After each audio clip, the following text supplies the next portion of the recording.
More than 3,000 jobs are at risk at Toys R Us, with a corporate recovery firm lined up to handle the high street chain's administration. The toy retailer is due to pay a £15 million VAT bill today. Sky News understands that it has little prospect of being able to pay without a buyer being found.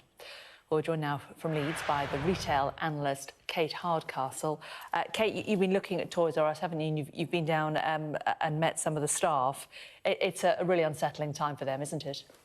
It really is, because it's very hard to see how they have a future with their current operation in today's very changing, highly evolving retail marketplace. We know that online has certainly been a big challenge in terms of the growth there. We're now seeing £1 in every £5 being spent online in the UK. That's moving rapidly forwards. We know that consumers are becoming savvier and ready to shop elsewhere. And we know that toy brands in themselves are very predominant. So it's easy for us to buy from other retailers.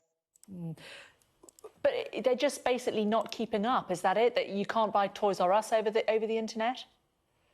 Toys R Us, of course, have got an online offer, and many high street brands have had to move to be multi-channel, as working in traditional retail environment as well as online.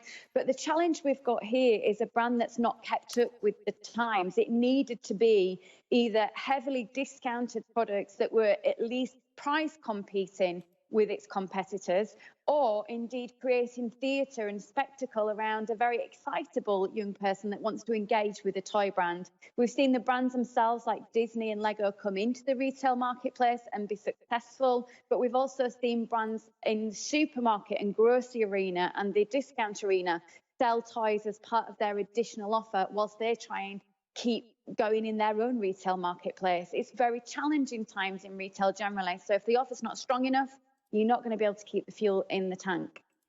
And is this just Toys R Us in the UK, or is this Toys R Us nationally? Well, we're talking particularly about Toys R Us today in the UK. They came up with a plan just before Christmas in terms of a voluntary agreement for their creditors.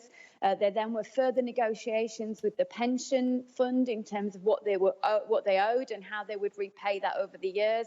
Obviously, there was some buy-in to the turnaround plans there, but I think the realisation that even though they were talking about quite a strict store closure plan over the next few years, and they were talking about trying to get this very cumbersome big retail business back on track, perhaps people have seen the cold light of what retail is really looking like. They know Christmas was again a challenging time, and perhaps it just isn't the right vehicle, the right type of model, big box, old-fashioned retail to keep going.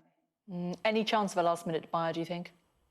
Well, there are discussions, there always are, but I think we have to understand, what would you do with that brand? How would you change it? And the thing is, it needs so much done to it. It needs so much work that it would just be as easy to either work with one of their competitors or start a new brand online. We can't discount the fact that Amazon have just taken such a big part of the marketplace, that these brands are readily available, and indeed that us as customers have changed the way we want to shop. We want to spend less time shopping, more time enjoying experiences, and a young person, a child particularly, who actually likes to use technology and likes to enjoy experiences themselves and not just be wowed by a very large toy store environment anymore. I'm afraid when it launched in the 80s and 90s in the UK, that was very relevant, but it's just not kept pace enough to keep relevant to today.